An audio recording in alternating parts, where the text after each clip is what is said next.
Welcome, NESN Nation. We're here for 2 hours rolling with you. Travis Thomas, George Valecki. I affectionately call him GM George. He's about this life. Casey Hudson as well, handling all of our social media needs. GB, the time for mock drafts is over. Now it's the reality draft, which you could get mocked for, depending on what happens here. I just love that it's finally here. We've been talking offensive tackles, which I know you've been patient with dealing with me, but it's literally been since October. You shouldn't talk NFL draft until the season's done, but that's the situation the Patriots have been in. It looks like the top 4 picks are going to be chalk, but what I love about this is, as much as I love the lead up, I love watching the players, I love reading about them, seeing what the teams are going to do, breaking everything down, you finally find out who is going where. Yes. I think that's so important. This is pivotal for the Titans. This is pivotal for the Patriots. Yeah. And look, what they did last year, they hit. They have the franchise quarterback. This draft is all about using the tools to build around him. The Patriots spent in free agency the right way they did, revamped the defense. They got better in all the areas of need. Pass rush, run defense, red zone offense. Got better with veterans and leaders in the room, a cornerback too. But you can't always spend that money. You have to get younger. You have to be cost effective. That's what the draft is all about. After last year, all the assets they poured into the offensive side of the ball, we didn't see the dividends and the ROI. Yes. They have to hit on this draft. It feels like it's going to be Will Campbell at 4. It does. It does. We'll get into that. Yeah. But I'm excited. It's finally here, man. And you know what? I'm happy for you because I don't got to talk offensive linemen. You're talking your off about it. I know. Well, listen, I still will. You know. You're right. You have to protect Drake May, though, so I understand the importance. By the way, the beauty of this show is we're interactive. We want to hear from you. Use that hashtag NESNViews. Tweet at us. We will put you on this show. Listen, and real quick, too. Yeah. I think the best part, we're watching this draft live with you guys. We find out with you guys when the picks are in. Yeah. And when they are in, we'll hear this beautiful sound right here. That's a little nice. zen, That's a little nice. relaxation. Like Shout out our audio guys, Zach and Dom, for finding that for us. It's going to be fun, man. I like that. I got YouTube on my screen. I'll be reading the comments as well. I know Casey will help us with that too. You guys comment on YouTube. Use a hashtag NESNViews as well. Join the conversation. We are watching the draft with you. By the way, we were talking about how it's not a sexy pick to take an offensive lineman. And Lord knows, I've talked to more offensive linemen over the past 2 months, it feels like, than I have in a lifetime. But I understand the importance. And as you said, Drake May being the biggest investment. If you're going to invest in him in this way, you must protect him. We saw him, George, get banged up during the regular season.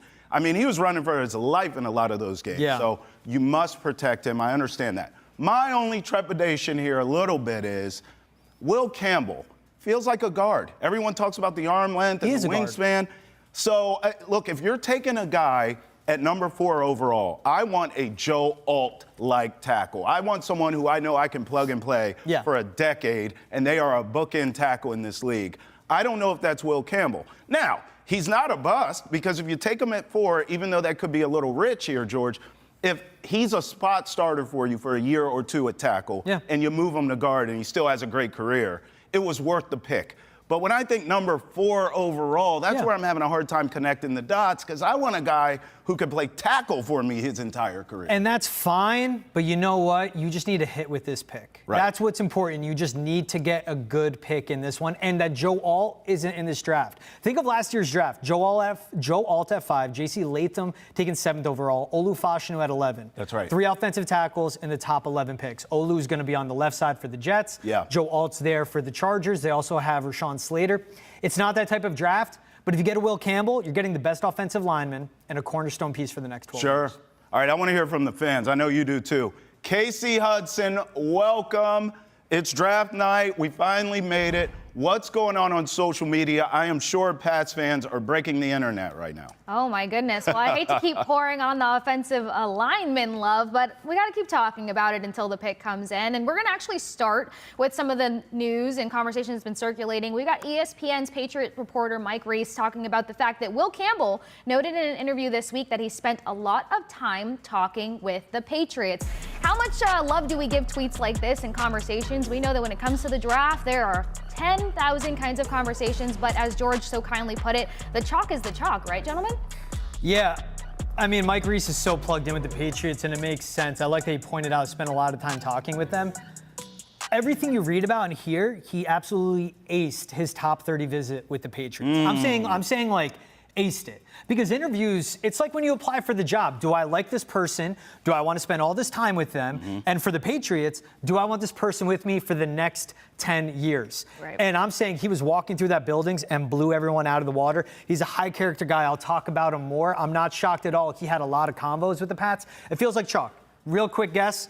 And this isn't anything crazy. Cam Ward, Travis Hunter, Abdul Carter, Will Campbell. Draft starts at 5. Well, to add to what George is saying, too, we're talking about a locker room and Mike Vrabel, who talks highly about what? Character and leadership. So, yeah, you're 100% right, George, when you talk about all the boxes being checked there, which leads to a lot of conversation. Another tweet that I found very interesting, though, not on the ESPN reporter side. This one says, the Patriots have been locked in on Will Campbell for weeks.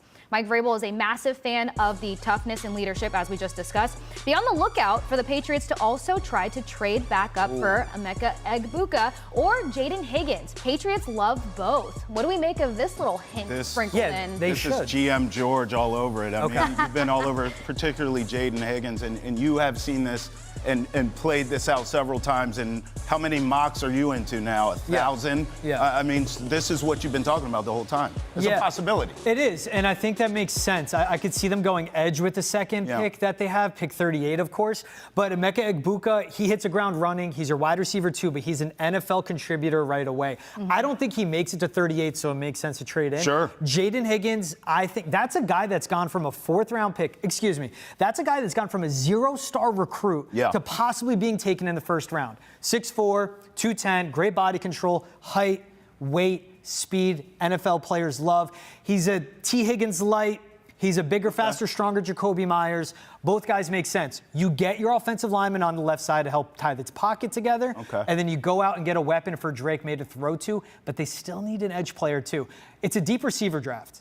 It's not a deep offensive tackle draft. It's not a deep edge rusher draft when I'm talking day one contributors. Sure. Case, we'll be coming to you all night long, of course, hearing from the fans. What are your expectations tonight? Is it kind of anticlimactic? Are you looking at Will Campbell, or you think it's going to be something splashy? I want to say anticlimactic, but I just can't help the fact that there is a number of tweets kind of populating right now that are making sense of trading back, still getting Campbell, but just kind of having more value to the decision making here and kind of picking up some, I don't know, extra picks here. And I know I kind of vouched against it beforehand, but if you make it make sense, I'm all here for it. No doubt. We'll be coming to you all show long. We appreciate you. By the way, listen, we're interactive. NESN Views, tweet at us. We have a bevy of guests all night long here. So we'll be partying all night for the draft party. Lil Wayne's in Green Bay. We're looking at the live broadcast here of the draft. Lil Wayne's in Green Bay. He's a Packers fan. Clay Matthews. Green Bay is turned up. The Titans are not on the clock just yet. So we'll get you up to that first pick. Of course, we all think it's Cam Ward. We'll talk about him a little bit. But first, I want to go to Matt Miller, who really laid out for us what the Patriots could do at number 4. When we come out of this, George, we'll react to it. I think you have 2 choices. Will Campbell, the offensive lineman from LSU, or Mason Graham, defensive tackle from Michigan. Both really good players. And they're not the type of players that you guys are going to like throw a parade in Boston when they're drafted, but they're just solid football players. And I think that fits really well with what Vrabel is about.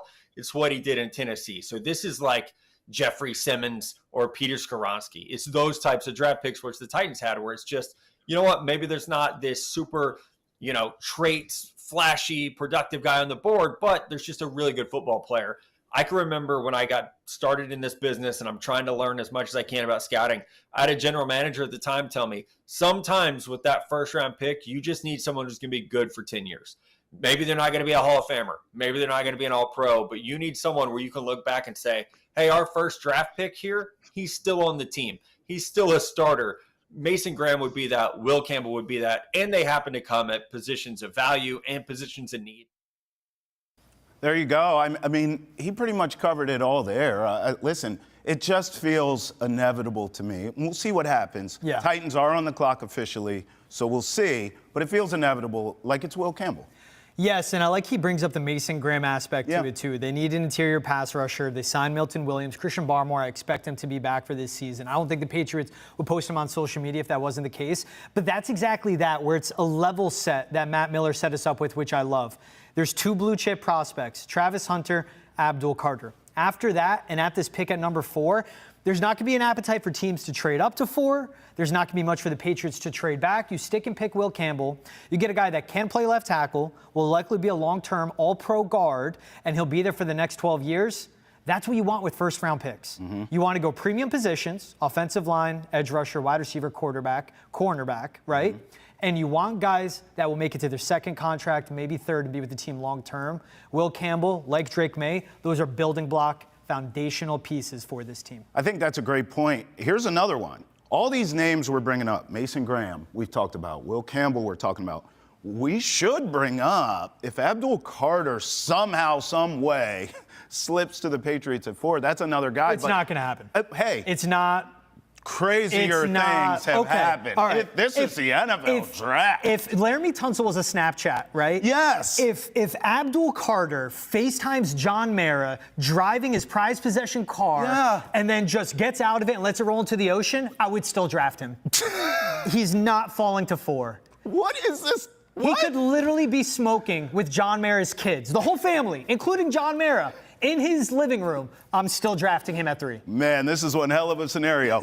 All I was going to say is Abdul Carter, Will Campbell, Mason Graham are all culture guys. They're all Vrabel guys. Yeah. All of them are tougher than a $2 steak. Yeah. And they're going to come in here and really, really preach the gospel that Vrabel's preaching anyway. They're going to come in and buy into that. I don't know anything about smoking with the Maris kids. Relax. By the way, if he did that with my car, I would take him at 4. We're in Massachusetts anyway. Who cares? That's a good point. That's a good point. All right, listen, when we come back, Foxboro Rush on the clock. We're getting closer to the Patriots pick. The Titans, the pick is in. You know who it is. We'll break that down. But we're with you partying all night. Foxboro Rush on the clock. Roll with us, NESN Nation. We'll be right back.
Again, Foxboro Rush on the clock. Travis Thomas here with George Valecki, breaking it down, taking you up to the number 4 pick with the Patriots. By the way, the pick is in for the Titans, number 1. No surprise. Cam Ward, quarterback, out of the U. Yeah, this guy's all traits, high ceiling. When you watch him play, he has a relaxed, fluid throwing motion. He looks like you're throwing a football with your boys on the beach. And then it goes 10 miles. His arm strength is insane. He's great at making on and off scripted plays, really good at freelancing. And he has audacity, I would say moxie with his throws, but he has amnesia, which is a great combo. That's like a Patrick Mahomes-esque amnesia there and short-term memory. He'll make a mistake, make a bad throw, doesn't do it again, but doesn't let that snowball into dumb mistakes. Yeah. He had to carry that Miami team, and think about it. He went from running a wing T offense in high school to FCS Incarnate Word to 2 years at Washington State to now the #1 overall pick. That's a guy that loves football. You got to work at that. And he has a God-given ability, but he doesn't rely on his talent. This is a good pick by the Titans. It's what they needed. And it's expected because the way they built this offensive line, Dan Moore, they just signed him at left tackle, Peter Skoronski at left guard, Kevin Zeitler at right guard, J.C. Latham at right tackle. They just signed Tyler Lockett as well with Calvin Ridley, Van Jefferson. You build that offensive line to protect a rookie quarterback. That's what you do. Okay, listen, it's already happening. Everything's happening. The fireworks are here. Jaguars have traded with the Cleveland Browns for the #2 pick. Who are they going to get? GM George. This has to be for Travis Hunter, right? Duval! So the Jaguars moved up from 5 to 2, gave up their 2nd overall. Here's a tweet here from 4th round Shefty. pick as well. 2 overall, 4th round pick, and a 6th round pick to the Jags. Jags are trading the #5 pick, a 2nd round pick, and a 4th rounder, and their 2026 first rounder. Travis Hunter. Liam Cohen's there. And it makes sense that they need a cornerback. They have 2 good pass rushers. They don't have anything over the middle, but they had the worst pass defense. They have Brian Thomas Jr. They hit on the 23rd overall pick. You bring in Liam Cohen, who's a branch off the Sean McVay coaching tree, and you see what he did in 1 year with the Buccaneers to keep Baker Mayfield's momentum moving forward. Trevor Lawrence, $200 million quarterback. You have to set him up for success. You need to, salvage what you have left of him. You're getting a cornerback 1, and you just got a wide receiver 2. BTJ is fantastic. Down the field, he's a speedster. In the red zone, he's good. Travis Hunter, you have Garrett Wilson and Brian Thomas Jr. with Trevor Lawrence, Walker Little at left tackle. They still have Anton Harrison, who they drafted a couple of years ago. And with an offensive-minded head coach, this is what you do. You bring in Liam Cohen, and I've heard he's been big, like smashing his fist on the table. This is why you brought me in. Listen, also, as we hear the chime here, so Cam Ward officially now a Titan. And I imagine Travis Hunter is going to be a Jaguar here shortly as well. Listen, by the way, a Florida kid from that area, it can't be understated, it helps sell tickets too. This is part of it. Yeah. I mean, this guy and Travis Hunter, generational talent, both sides of the ball. We haven't really seen that happen in the NFL. We've seen, prime dominated corner. There's packages for him at wide receiver, Charles Woodson as well. We've seen players like this in the history of the NFL. We have never seen anyone do it full time on both sides of the ball. Travis Hunter is attempting to do that, being from that area, going to a Jaguars team. I think this is a really grand slam. I understand why they made this move. I don't understand why the Browns did. But then again, they're the Browns. I mean, you don't think they could have used Travis Hunter? I know, the draft capital they got back was great. We just laid it out for you with the Shefty tweet, but it's not enough. I'm sorry. You needed Travis Hunter your damn self, or an Abdul Carter, or somebody. They need an exorcism in that franchise. Instead, they pass up on a Travis Hunter. I think it will haunt the Browns franchise. Good for the Jaguars. Yeah, and he just played 1,500 snaps. Like, he played 1,500 snaps, 700 plus at wide receiver, another 700 plus on the defensive side of the ball. This is a guy that moves like a cornerback. You ask most pro scouts and evaluators, he should be a cornerback. Obviously, business-wise, he can make more money at wide receiver, but it's a perfect situation. Start at cornerback for the Jaguars when you get to the money downs. 3rd down, 4th and moving the chains, and when you're in the red zone as well, that's when you drop into receiver. It's just a matter of you have to make sure that you moderate his snap count and the workload, because he is a slender frame, 190, 195, 6 foot. Catch radius is great. Hands are fantastic. He goes up and gets the ball. He's just an elite athlete all around. Is such a fluid mover. His hips are fantastic. Everything's together. His route running's not the best. You got to work on that. Cool. Picking up an NFL defense will be more complicated, but he's good at man defense. But that's where you focus at cornerback. Defense is all about communication. He goes into receiver like what they did at Colorado. When he checks in, there's an assistant coach on the sideline. Whatever he signals to him, that's the route. Simple as that. Get here, be here, go there, boom. Trevor, throw the ball to him. I am slightly surprised that it was the Jaguars. I mean, every time we talked about trade scenarios. Yeah, I didn't think the Browns would trade out of 2. Right? Credit, though, Diana Rossini on The Athletic was reporting, yes, the Browns love Travis Hunter, but they need a lot of picks. They do. And think about the structure of this team. They're getting long in the tooth, and they've been injured on the offensive line. Nick Chubb keeps coming off really bad injuries. David Njoku's up there in age. Greg Newsome is on his 5th year. They have another good corner. Myles Garrett, they just paid him, but now he's over 30 years old. Yeah. Jeremiah Owusu-Koramoah is good. They need receivers. They need bodies. They need to get younger all around, and that's what's important for this team. I agree, but I also believe in the thought process of when you have a generational talent on the board, you don't pass it up.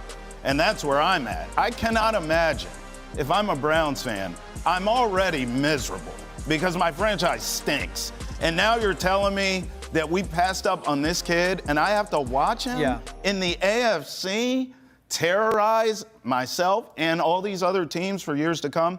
I just can't imagine as a Browns fan they're feeling good about this, but I don't know. And what do I care? I want the Patriots at 4 to take the best player. Yeah. But I imagine they have to be pretty upset. But in Jacksonville, they are partying. Hey, at least you're staying in the top 5. I'm not going to talk them off a ledge right now, but you stay in the top 5. You get an extra second. They got a 4th in that. Yeah, they did.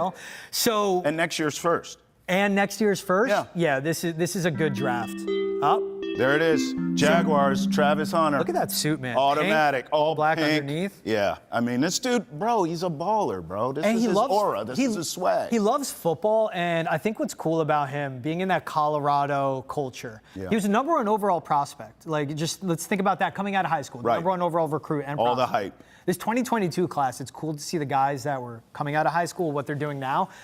But when Colorado had bye weeks, he would just go fishing and ride ATVs. He's a chill dude. Yeah, he live streams, he plays video games, and he goes hunting. And he plays football, and he loves football. So I think that's really important. The main thing is the main thing to him, and I think that's a great culture fit. I always get weary on guys getting drafted where they grew up, but he has a great head on his shoulders, man. I mean, he has a great core around him. I love him. I can't wait to watch him.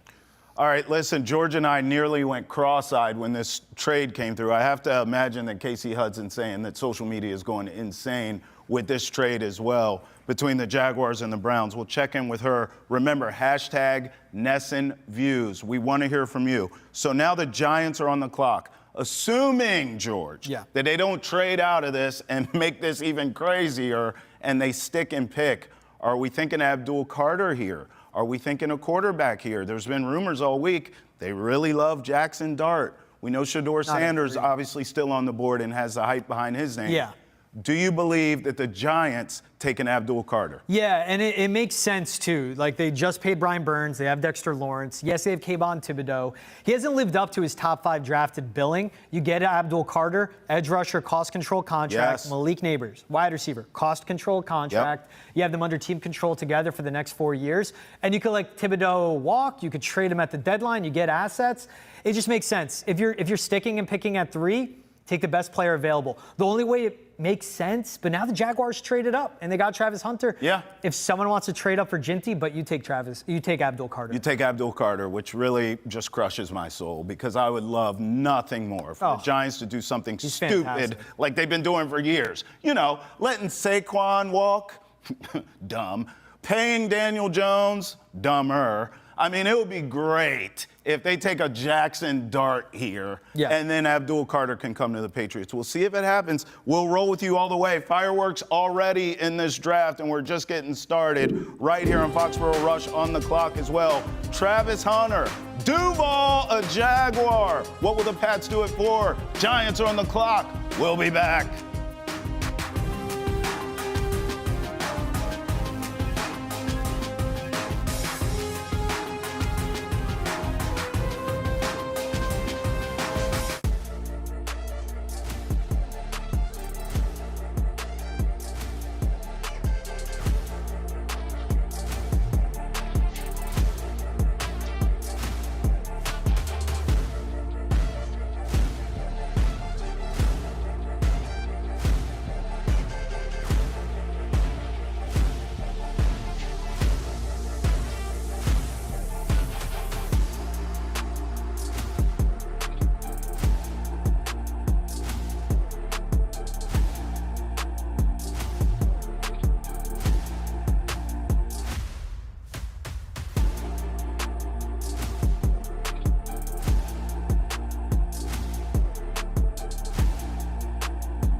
Welcome back, Foxboro Rush on the clock. We're getting closer to the Patriots pick. Right now, fireworks, of course, as the Jaguars move up to number 2 with a trade with the Browns and take Travis Hunter. Why wouldn't they? In fact, we caught up with Trevor Sikkema, who talked to us about Travis Hunter as a possibility with the Patriots. We know that isn't going to happen, but he did talk about how great of a player this guy is. Take a listen. I'd let him play both and just figure out if he can do it. Because if he can't, you can always dial it back, right? So I'd almost give him, the full buffet of show us what you could do with your talent level. But for the Patriots specifically, it is a little bit interesting. I think what you should do with Travis Hunter is play him full-time as a corner, because then you can have a handful of plays, like you mentioned, where he could play wide receiver for you. I don't really think you can do that vice versa. I don't know if you can have him be a wide receiver full time and then just say, hey, yeah, we're playing man coverage. Just go out there and cover this guy. It doesn't, the position doesn't really work like that. The defensive side of the ball doesn't really work like that, but he's a special player. So I'd probably, again, try it and let it fail before I don't try it at all. I'm going to be honest with you, George. I think this kid can do it. I know, obviously. In a pitch count way. Yeah, you're going to have to be careful. Here's my trepidation with it. Yeah. I wonder how long his career will be playing both ways. Like, you already pointed out, he's slight of build. So I do believe he can do it at a high level and be successful. But I'm just concerned with his build. How long? How many years are we talking? It almost reminds me of like a power running back. Yeah. How long are we really talking about? Are we talking 7 or 8 year career? I don't know. And the unique thing is, too, talking with Matt Miller leading up to the draft, I asked him as well, and he was like, look, with that frame, I don't want him throwing his shoulder into guys. Yeah. But you know what it is? Like, everyone's going Shohei Ohtani, and I get it. Shohei was a starting pitcher and a hitter, best player in baseball. Why does he have to be a starting pitcher? Why can't he just be a closer? Let me come in, end of the game, get you 3 outs, and we get out of here, right? I'll be your DH. I'll play defense. Use me in the right way in wide receiver. I think it'd be smart. I'm worried about his frame, but there are thin guys that play corner and get by. He has great hips, great movement. He's sticky, man. He's such an elite athlete. I get it. But also get him in an NFL training room, get him to bulk up. And it's also good with the Jaguars, not just Liam Cohn, not just Shane Waldron there, but it's also Edgar Bennett, the wide receivers coach, 21 years in the NFL, helped develop Hunter Renfrow, who was good in the NFL. I still don't understand how he's not in the league. That's a lot of coaching experience around him. His character, man, his play. This is a guy that will succeed no matter what. Injuries, you can say that with any prospect. Yeah, and I understand the concern. It is a slender frame, though. You're right. Let's get to Casey Hudson. Casey, what's going on social? Hashtag NESN Views. What are people saying about the Travis Hunter to the Jaguars move? Well, I've got 2 fun reactions for y'all. I'll kick off the first one. Watching Travis Hunter go to the Jags, not the Patriots, because we won Week 17, makes my stomach hurt. Yes. Anybody else's stomach just hurting right now? I got the bubble guts. I will never forgive Gerard Mayo. Never. The pain of all of it is that I didn't really have this as a guesstimate for where it was going, but you know what? Go off in your home state. The next one is millions of Travis Hunter fantasy football owners suddenly cry out in terror and were suddenly silenced. Any cries for you 2 gentlemen? I think he's going to play corner no matter what. Cried out in terror. All Trevor Lawrence, BTJ, good offense. It'll be interesting how Yahoo slots him in. I'm not crying in terror. Who owns Travis Hunter already in fantasy football? What kind of futuristic timeline are you on? They have that waiting room situation, so who knows? Hey, all right, Casey, you're with us. The pick is in. Abdul Carter to the Giants. They didn't mess it up. Crushes my Patriot heart again, And Casey. You know what? You mentioned to Jackson Dart. You know what makes sense? Trading back into the first 26 Rams. They really you can accrue picks and continue to rebuild. Yeah. You could get Dart or Shador Sanders there. Credit Brian Daboll's job's on the line. Yeah. Joe Shane knows how to work the board. This is just the smart right pick, stick and pick. And hey, by the way, Patriots are on the board. Yeah, hey, Case, so far it's gone how we thought. Cam Ward won. Now Travis Hunter went somewhere different than we thought. We thought it'd be Cleveland. He ends up in Jacksonville, but we knew he'd go at 2. Now you have Abdul Carter at 3. Patriots on the clock, Case.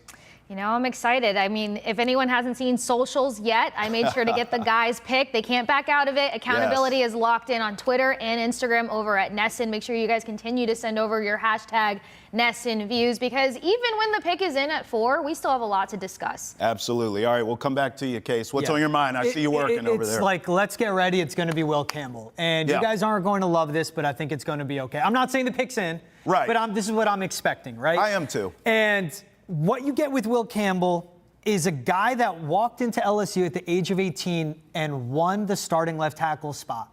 And his freshman year, he allowed 2 sacks. His sophomore season, he allowed 0.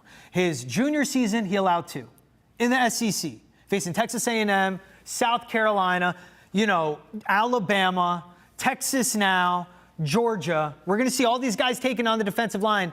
That's who he faced. He's battle-tested. He doesn't meet the measurables that you want when it comes not just to arm length, but wingspan.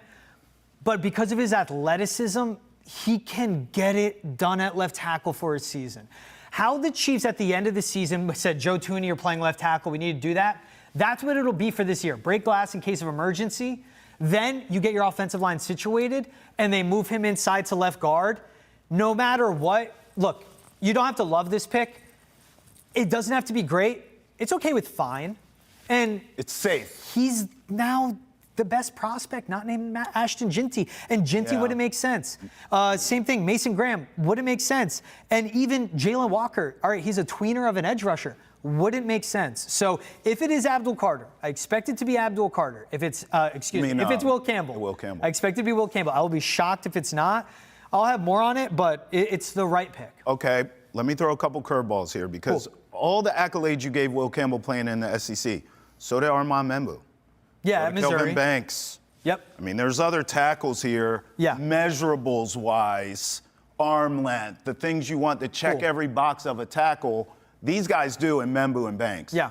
Could there be a curveball here where they take a tackle, but it's a Membu, it's a Banks? That's something we need to discuss before this pick is in. It'll be Membu if it's not Will Campbell. Okay. Kelvin Banks is good, but his balance isn't the best. He kind of bends at the waist a lot, and he ends up on the ground. All right. You can't do that in the NFL. Will Campbell has great balance, great athleticism. Armand Membu, 6'4", 330, 33-plus inch arms, so strong, athletic freak as well. 4'9", 140 is what he ran. And this is a guy that hit a growth spurt going into his junior year of high school. Walked in, and the coaches were like, okay, you're going on the offensive line.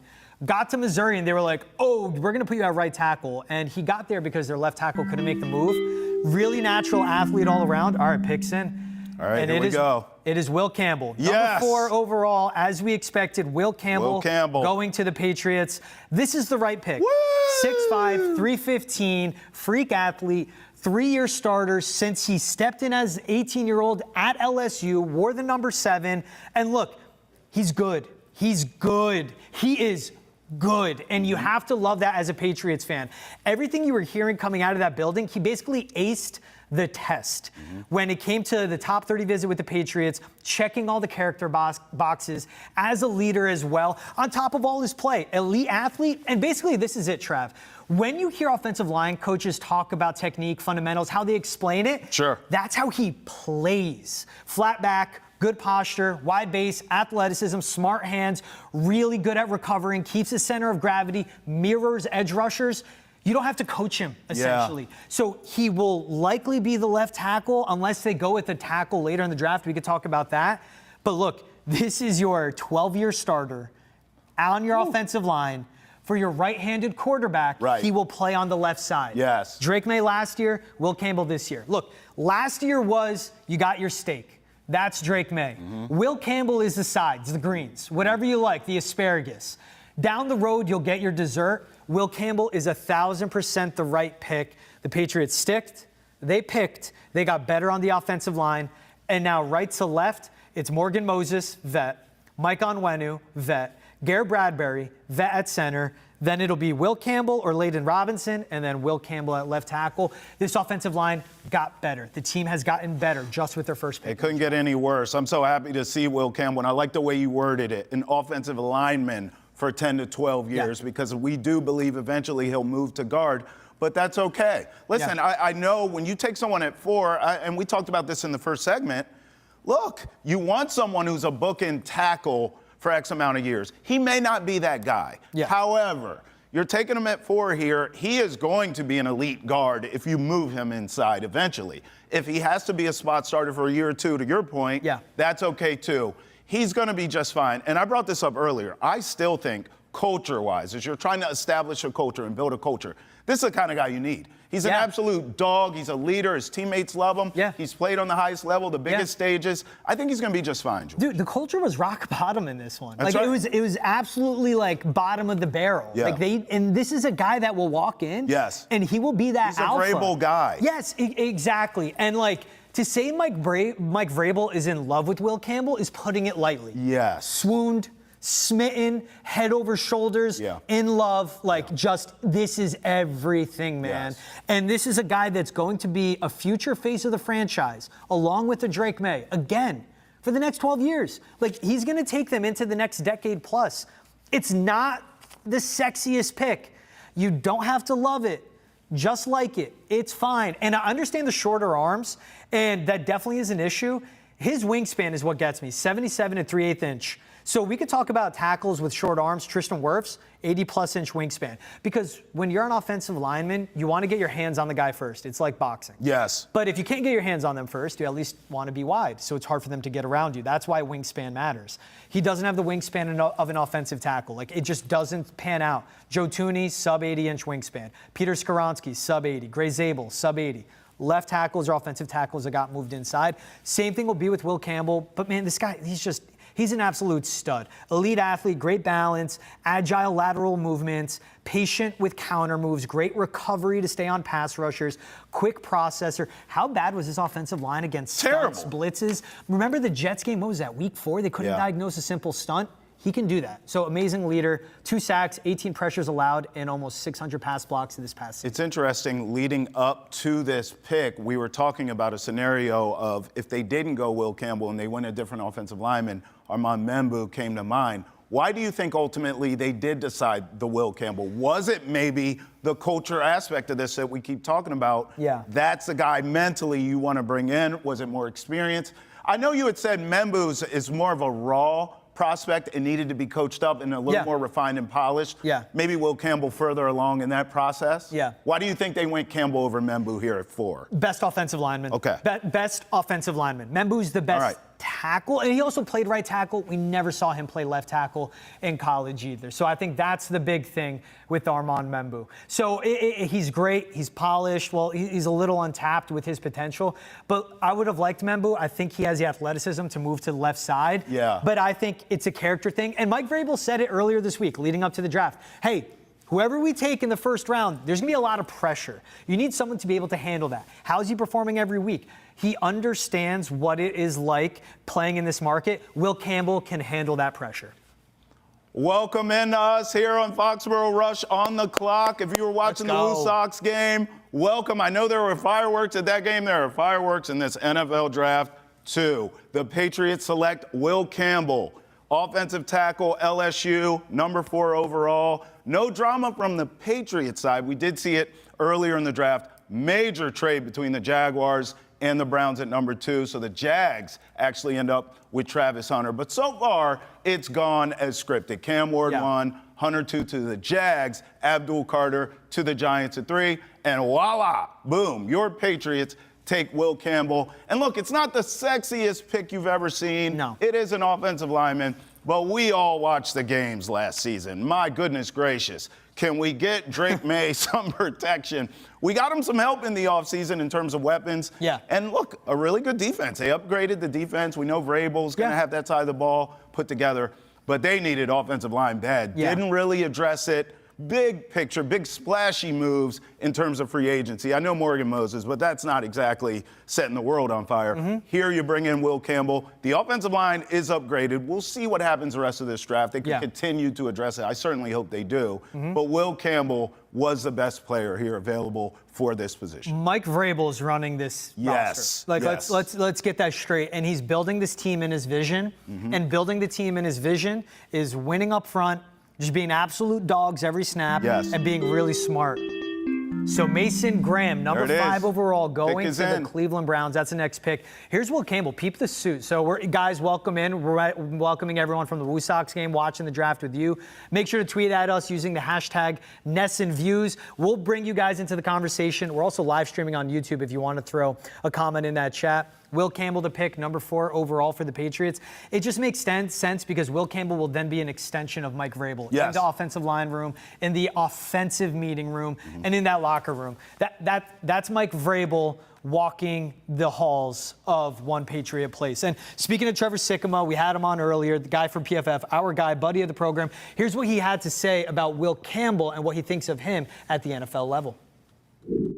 I don't really lose because my arms are short. I lose because of other different things. Is it an area of my game where I can say, okay, I can win with length? No, I can't, but I just have to be conscious of that. So what I'll do is I'll go into the lab and into the film room the week before I'm watching a guy, and I'll say, okay, does this guy like to win with length? Because if he does, this is how I need to disrupt him. If he doesn't win with length, okay, then I don't need to worry about it as much. So the thing about it is he is so high football IQ that he can mitigate a lot of those lack of length reps that you would see. And so to me, he is somebody that he is a true football player in how he approaches the game, how he studies the game. Obviously, he's a great athlete from what we saw at the Combine as well.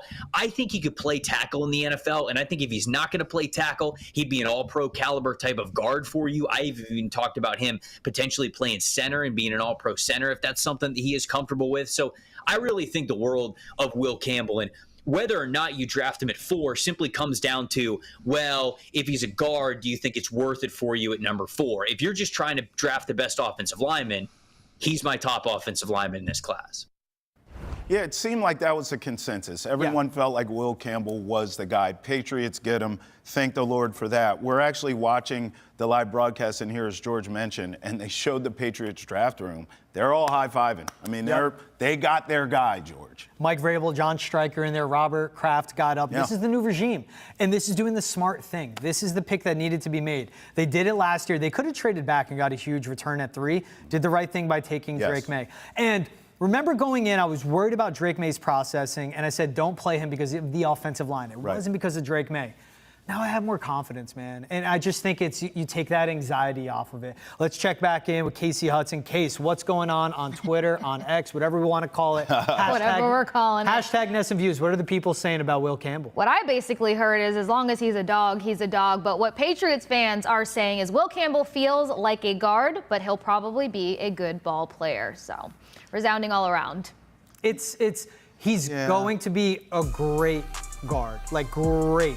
This is what it is. He's going to either be a good offensive tackle or a great guard.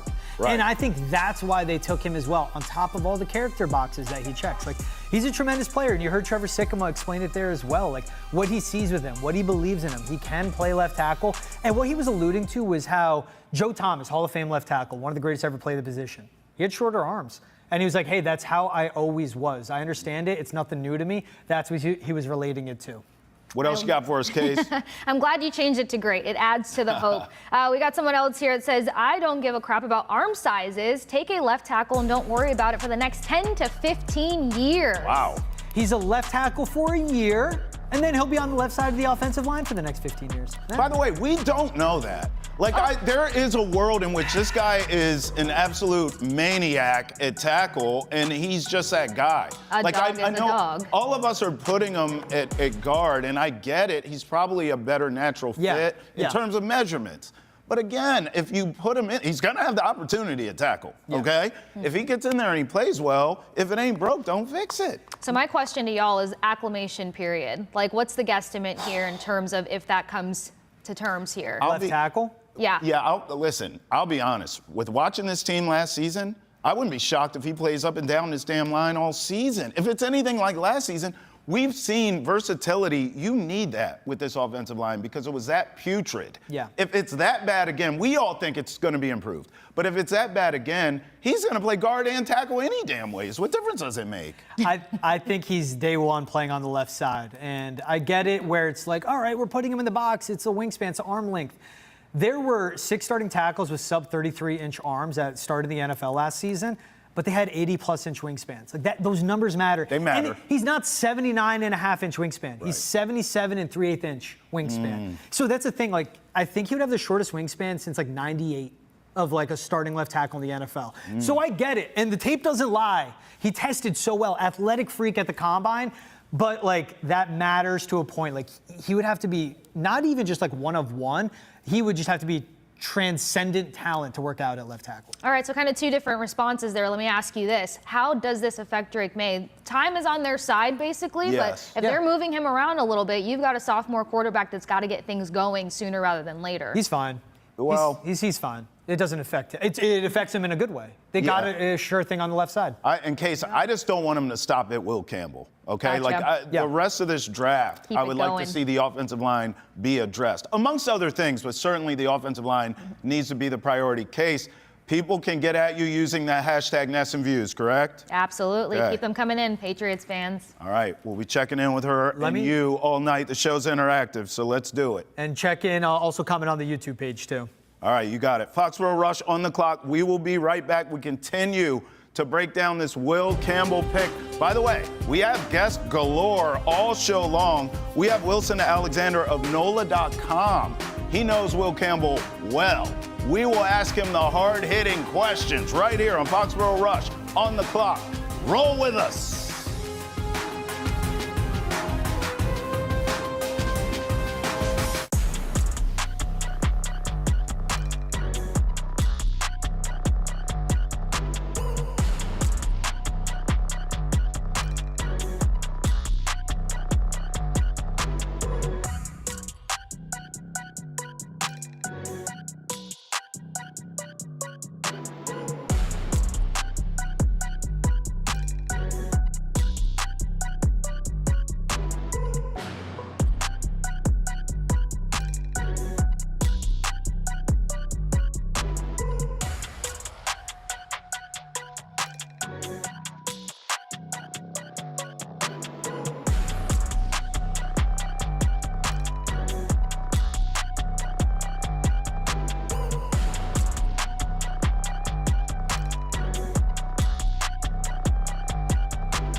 Welcome back in. Foxboro Rush on the clock. Patriots draft special. Travis Thomas here with George Balecki. And we are joined by Wilson Alexander of NOLA.com after the Patriots select Will Campbell, number 4 overall. Wilson, get in here. We have got to ask you all about our new left tackle, my friend. I know you did an article talking to his parents. What kind of guy are we getting in Will Campbell here?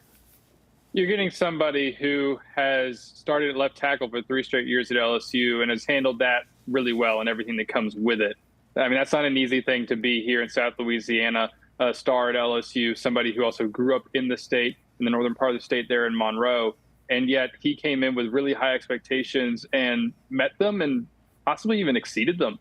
I mean, he was the co-winner of the SEC Jacobs blocking trophy last year. a consensus All-American, a two-time first-team All-SEC selection, and just an anchor of this offensive line. And he's somebody who's highly respected around the building, who's done things in the community. For, just recently he was handing out gifts to kids at a children's hospital, different things like that. And he's somebody who was, raised to be respectful. He's always, been that way in my conversations with him back since he was a freshman. And he just comes from a small town in Louisiana, and this has always been his goal. And I found that he was always pretty grounded whenever we would talk to him, and has always been hurtling toward this. Yeah, I loved when, right after he was drafted, Wilson, he basically said, I will fight, claw, basically die to protect Drake May. I mean, I think that's Will Campbell all in one sentence. We always talk about the character. He aced his top 30 visit with the Patriots. Mike Vrabel is absolutely in love with him. What stories, what have you heard, what have you learned over the years being around him, covering him? Like, what exactly about this guy makes him that perfect leader, the guy that wore the number 7 for LSU, and someone that's going to be a cornerstone of a franchise for the next 10 plus years? When LSU had its losing streak this past season, it lost 3 games in a row. It was sitting in the top 10 in the college football rankings, and then lost 3 straight and plummeted out of there out of contention. And Will Campbell, this was his junior year. Everybody knew this was his last season because he was going to turn pro. And yet there was a sort of what players described as a come to Jesus meeting after those 3 straight losses. And Will Campbell was in the middle of that. He was one of their, what they call, SWAT team leaders, is something that Brian Kelly has come up with over the years. And he was right in the middle of that, helping this team kind of get back on track to win their last 2 games. He obviously then declared early and opted out of the bowl game, but he was in Houston for LSU's bowl game there on the sidelines, talking to the young players who were coming in to replace him and some of the other people who LSU had lost on its offensive line as they went into the bowl game. Players who will be drafted here later, in this draft. And he was there in the middle of it, coaching them on the sidelines, trying to help them get better. He embodied that 7 pretty well, I would say, especially as the first offensive lineman to wear it. All right, Wilson, it's just us talking here, okay? Be real with us, because you know all the measurements and all that's been made about this guy. He's probably a guard in the NFL. He can't play tackle. Is this guy going to be the tackle for the Patriots? Like, really break this down for us. Now, because I'm looking at this as they took him at number 4 overall. I would prefer a Joe Alt type of player. However, even if he moves to guard, it's still a win-win because he's going to be on your offensive line for a long time. But specifically tackle, can this guy do it, Wilson?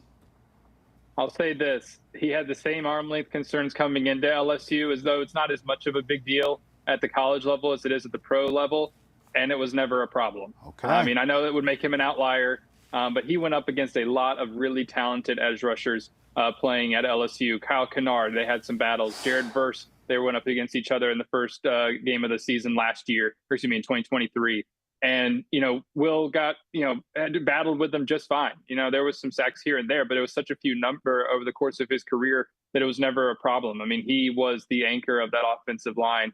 And there were so many talented edge rushers in the SEC that he went up against. I think he told it up himself, actually. He said he went up against like 13 or 14 guys who were drafted pretty high in the NFL draft or something like that during his career. And he never had much of an issue then. And so it's hard to see why he wouldn't be able to compensate for it now. I mean, obviously, everything changes in the NFL in a lot of ways, but I think that he will find a way with his athleticism, his hands, to be able to play just fine at left tackle if that's where the Patriots want to keep him. But he would probably be highly productive at guard as well. Wilson, I like you also point out, like, you've covered Will Campbell since he got to campus. He came in with Brian Kelly's first recruiting class, and that was a somewhat tumultuous start to his tenure at LSU. How important of a role did he play in getting Brian Kelly off the ground as LSU head coach? Because he's going to do the same thing. Mike Vrabel is now getting off the ground as a Patriots head coach. The first thing that Brian Kelly did after he got the job was fly to Monroe and make sure that they kept Will Campbell's commitment amid the coaching change. That's how important he was, because Louisiana has not produced high-level offensive linemen like Will Campbell over the years. It's known for its skill players, in particular, those wide receivers and DBs. And yet here was a guy, a top 50 recruit coming out of high school in your state, and LSU has always known that it needed to go get him. And he wanted to play for LSU. I mean, he grew up wearing LSU gear. That was always his dream school. But you still, understand it's kind of a business, and in a coaching change, how's that going to look like? Well, Brian Kelly went up there with one of LSU's recruiting directors and with offensive line coach Brad Davis. They made sure that he was still on board. He signed, and then 2 weeks into spring practice as a freshman, as an early enrollee freshman, he had the job at left tackle, and it was his for the next 3 years. So he was an incredibly important part of what they have been trying to build here over the past years. They haven't gotten to the college football playoff yet, but Will Campbell has not really been the reason why they haven't done that. Keyword being yet. I understand. Now, listen, let me ask you this, because, a lot of these guys never give you anything when you ask them. They don't want to tip their hand where they're going. But as Will Campbell talked about being a Patriot, now that it's a real thing, did he talk about this before it happened? Did he talk specifically about going to New England? No, he didn't. When we would get the chance to speak with him, I guess there was a few times there, pro day, and once recently in Baton Rouge when he made an appearance, but he never really talked about going to the Patriots in particular. No, not that I heard anyway. All right, fair enough. He's here now. Wilson, we appreciate you, and we appreciate all of you rolling with us here on Foxboro Rush. More on the Will Campbell pick, more on the NFL draft. Foxboro Rush on the clock. Don't go anywhere. Keep it locked. We'll be back.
Welcome back in. Foxboro Rush on the clock. The Patriots were on the clock, and they took Will Campbell. Travis Thomas here, George Valecki, Keegan Steeple, what up, the baby? legend. Bro, what did you think? Will Campbell at 4? You kind of saw this coming in the 1,000 mock drafts you did. I mean, we've been talking about it for months at this point, really. It kind of boiled down to the fact that he was going to be the guy that was there. They needed a left tackle, and they obviously viewed him as the best option. Yes. I don't know if at the end of the day he will be the best left tackle in this class, but I understand that you're taking a floor, right? You're taking a guy who, at the very least, is going to be a really good left guard at the next level. We'll see how long he'll be able to stay at left tackle. They're going to give him every opportunity. I don't believe that he's going to stick there long term, though. Well, you can't say that and gloss over that and not expect a follow-up from me. Who was the best tackle in this class? Yeah, I think there are multiple options. I'm not a huge Armand Membou fan, but I think the ceiling's a little bit higher there. We just haven't seen him play on the left side. I think Josh Simmons, I'd be more willing to bet on coming off of an injury over betting on Will Campbell, who would be historically one of the biggest outliers in the history of football. Sure. If he's sticking at left tackle with that wingspan, he would be the only person to ever do it. The way I put it is he'd be a transcendent talent. Like, seriously. Right. Overcoming that natural, like, deficiency in a way of it's just you're not built like He an would be offensive a tackle. 1 of 1. If you want to bet on a 1 of 1, go right ahead. I'm not that guy. Hey, it should be noted the Jets took Membu Right. at 7 overall, Yep. so right Smart after by Campbell. them. Good for them. All right, NESN Views, hashtag NESN Views. We want to hear from you. Let's go to Casey Hudson. Casey, what do you got? I hear a rumor that the Patriots may not be finished tonight. Come on. We've got some vocality from Vrabel. Mike Vrabel says the Patriots are open to trading back into the first round. What do we make of this? I love this. I mean, it's good. You're open to it. So who's going to be willing to trade out? Steelers at 21, Rams at 26. And what are you trading back in for? I think it would be a wide receiver. If you're going to move that haul, or would it be an edge rusher? Or here's the crazy thing, guys. Josh Simmons, Josh Connerly, Ante Ursary. I'm cool with that. If you really want to double down on the offensive line, right? I wouldn't hate it. Ante Ursary at best would be a starting left tackle with a massive frame. At worst, a right tackle that learns behind Morgan Moses. Josh Simmons would be coming off a torn patellar, but could play left tackle. He's the most talented. Connerly, I don't love. I love him the least out of those three. Or they go with a wide receiver, Emeka Egbuka, who I think one thing that we can say for certain, it's a premium position. Yes. They're not trading back in to take a really good safety or a really good linebacker. They're going to get an edge rusher, another offensive tackle, or realistically, a wide receiver. I'm with George on this one. Give me the wide receiver. I'll take Mbuka. Okay. Well, listen, I'm a Ty Warren guy. So depending where they're top 15. Well, they didn't say where they were trading. They just said they may be interested in getting back in the first round. No, Great. Right. Let's go all the way. I mean, if you're going to go all the way, go all the way. That's all I'm saying. Y'all know I'm a tight end girl, and I wanted that, but I think John Ledyard almost talked me like on the edge a little bit. Well, I'm a little nervous. George and I had that conversation, and he didn't sell me entirely on it. And it's worth noting Ashton Ginty to the Raiders, Armand Membu to the Jets. Credit them for making a smart choice. Carolina Panthers took Tet McMillan. So there you go. So wide receiver one's off the board. Yeah. But Emeka Egbuka, Matthew Golden, they're still there. Thank you, Case. Hashtag NESN Views. Casey, we'll get at you, and we'll put you on all night long. Thank you, Case. Trav, quick on the YouTube live stream. Yeah. Anthony Hernandez, anticlimactic pick, much needed, all right. but less desired. We could have paid for O-line, but here we are. Yes. I mean, they were never able to pay because Ronnie Stanley never hit free agency. Cam Robinson, bro. There were other options. Red flags. It was character red flags. No, but it was substantial. He's a guy who played for Doug Marrone. Doug Marrone drafted him as a head coach. Yeah. So if Mike Vrabel has mentioned time and time again, we want guys that we know. Doug Marrone knows him better than anybody, and they didn't like him. No thanks. Hands up. And I was the guy that I don't care about the red flags. The whole reason you bring in Mike Vrabel is because he's a coach that overcomes the red flags. Sure. Right. He gets the best out of guys. If he's staying away, that's a massive red flag. Yeah, and by the way, them not going after the big fish. We're talking about big fish in free agency. Right. Them not doing that on the offensive line does suggest to me, if they are interested in trading back into this first round, it's likely for an offensive tackle. That's what I think. It's not, it's not gospel. Yeah. It could be a wide receiver. We'll see. Yeah. But it just makes me think, if you didn't address it in free agency, you got to do it somewhere, because this line was terrible. I mentioned unprecedented. Like, talk about unprecedented. We're going to take a guard at 4, and then we're going to trade back in and take our tackle. Because at that point, in what world does that order make sense? And at that point, it would be just trade back then, stay top whatever, because Kelvin Banks could have fallen to you, Armand Membu, Josh Simmons, Josh Connerly, and you could have probably gotten an extra third. With the extra thirds, you could go back. It's going to be a guy that wins on the outside because they simply don't have that. And I understand people thinking but why would they do that? Why would they go to that extent when they drafted all those receivers? Let's just think about Justin Jefferson in 2020, Jalen Naylor 2022, Jordan Addison 2023. Yes. That's when the Vikings drafted them. What did the Bengals do? T. Higgins in 2020, Jamar Chase in 2021, Andre Yosivach 2023. And let's look at the Lions. Last one I'll say. Amon-Ra St. Brown 2021, Jameson Williams following draft, Sam Laporta, the draft after that. You cannot have enough pass catchers.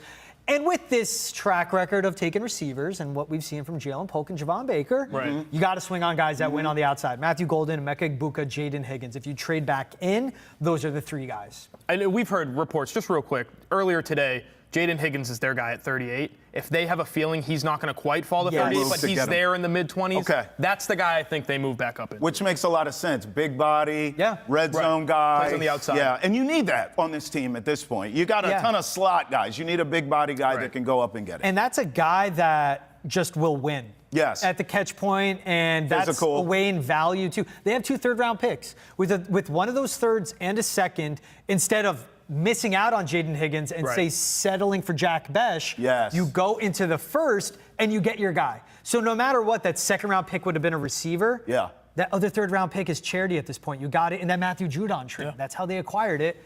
So this is being smart. I mean, other than Mac Hollins, He's can you lighting name up. I'm starting to like this. My man. I'm starting to like this. Other than Mac Hollins, can you name a single receiver on the Patriots that has size and speed? No. No, none of them do. And so if you're moving up, there's really only one guy that's going to be available because Ted McMillan's off the board. I'm not in love with Mac Hollins. That's another topic. He's for a wide another receiver day. 4. It's okay. Yeah, it's okay. We got to throw it deep. Let's throw him on the field. He's a special teamer.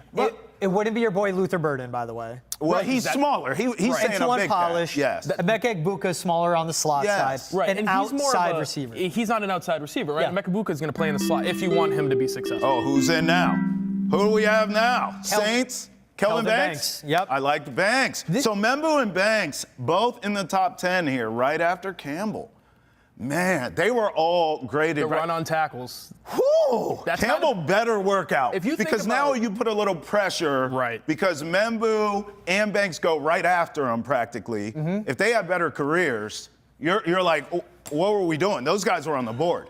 There's pressure now on Will Campbell. Yes. And he can handle that, I think. Like, again, I mean, 18 years old starting in the SEC. You're basically 18 starting in the NFL. Right. In That's pressure. Louisiana. That's like, pressure. He's not starting for Michigan State. They're nuts over there, but they're not insane. Yeah. Like, he's starting for LSU. They're insane there. And he's a homegrown kid. Right. Before I came in here, I was listening to the Mike Vrabel press conference, and the biggest thing that stuck out to me was he said, we went back and we worked him out last week just to get one final look at him, and he made it his mission to make sure that this was the team that was going to pick him. So that's like the mentality you're looking for, right? And, you know, pressure, I don't think is an issue for Will Campbell. I think it's his little arms not being able Why are you doing that, bro? Why do you do that, bro? Well, he's not a short king. You're good. He's You not can a short. trash him. He's 6'6", but somehow his wingspan's shorter than yours. So It's I don't- weird. It's unbelievable. We talked about it before when we were prepping for the show. Willie Lampkin is an offensive lineman who's 5'10". Yeah. He has a bigger wingspan than Will Campbell. Yeah. And There's that- an offensive lineman that's 5'10". Yeah, biologically, 270 pounds. He makes He'll be up for 0 that. sense. What is this, Bam Bam Bigelow? It's like, that just doesn't make any sense. Think about it like this. Jaden Higgins, 33 and an 1/8 inch arm length, 80-inch wingspan. That's an offensive lineman. Yes. That's Rashawn Slater. Yes. And that's what Will Campbell is. But I get it. He's and a that's- good player, bro. Yeah. Yes. He's a really good player. He's one of the best left tackles in the league. I think, again, and you bring it up and I understand it, of the pressure, and I think Mike Vrabel knows that. They got to know him really well. Yes. You don't pick top 5 and not do your due diligence. Mike Vrabel didn't wake up this morning and go, you know, Armand Membu is a left tackle, but let's F this thing up. Right. Let's run into the ground. No, he's like, let's get this right. And I think as Keegan said, it was like your first few words, highest floor. I think Kelvin Banks, surprisingly, will end up being a guard. Balance isn't there. Athleticism isn't there. Okay. He has the arm length. He was good at Texas, but he just falls a lot. He gets beaten. Like he has his red flags. And I know I'm going to say that, and I'm beating a dead horse by saying the red flag thing, but like that's what it is. It's green versus red. My notes: green, red, good, bad. Hey, you're a big Simmons guy, and it had not the injury it happened. We'd probably be having a different conversation. Number 4 overall. Do you think he would've went Simmons? 4? I fully believe he would have won 4. He's the most talented left tackle. Let me ask you this: is it too late? I mean, if they're moving back in this first round, where's Simmons? Kind of. I would rather wait for Josh Connerly than trade back in. Really? It's a torn patellar. That's significant. And he does have character issues, too. I don't know how bad. All right. If you think about the way the draft usually goes, they say the run on tackles. It happens every year. Where maybe Campbell might not have been in the start, but Membu, and then 2 picks later, it's Banks. You start to see teams are like, ooh, if we need a tackle, we're running out of options. Simmons, I think, goes within the next 4 or 5 picks. Okay. All right, here we go. Foxboro Rush on the clock. We'll be with you. We'll see if the Patriots trade back into the first round or not. We will hear from Mike Vrabel next. Foxboro Rush on the clock. This man, Will Campbell, now a Patriot. Roll with us.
Welcome back to Foxboro Rush on the clock. The Patriots have selected Will Campbell, number 4 overall, and Mike Vrabel out in Foxboro talking to the media. Let's get to it. Take a listen.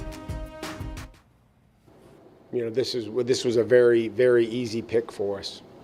Mike, Will, you spoke with him. Does he remind you of like a younger Mike Vrabel? How tough he is, aggressive?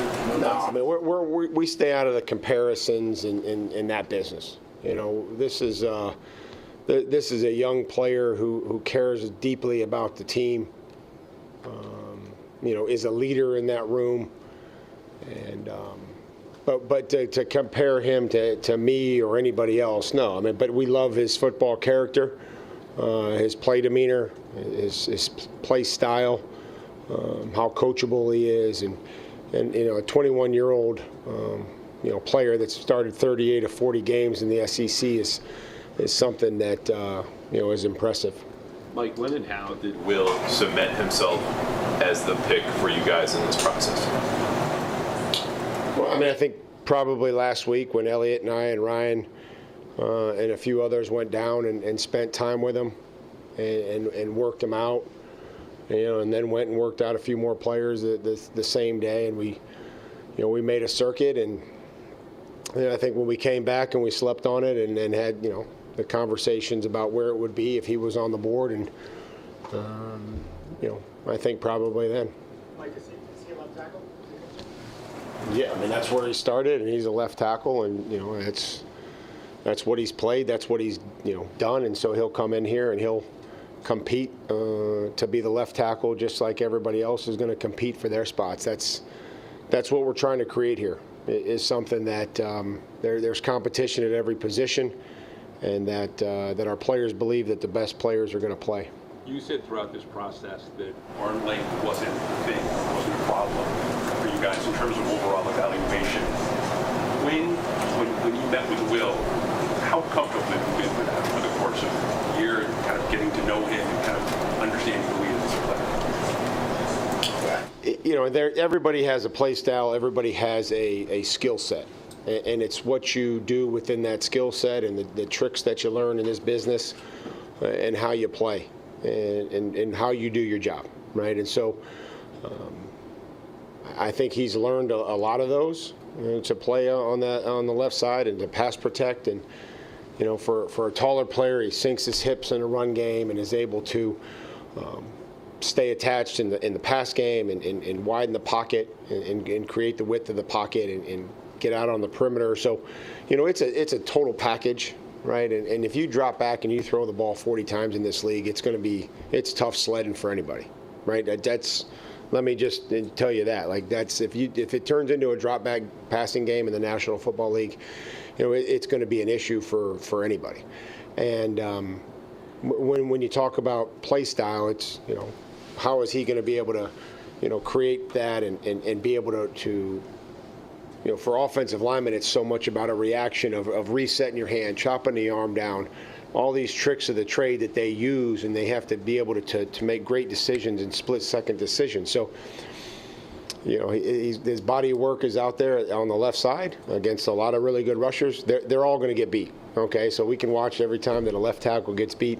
They all get beat. I've been in this league for 25 years, and but I'm confident in how quickly he is able to process and change and have a lot of different pitches at such a young age. Right, so I'm curious, you brought in Morgan Moses this offseason. How important is it now to have like such a veteran kind of leader in the room at tackle, bringing in a younger guy than Will Campbell?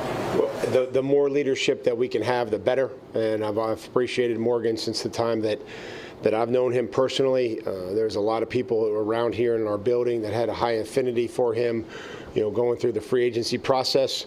And, you know, it became evident to me quickly that this was the type of person and player that we wanted on our football team.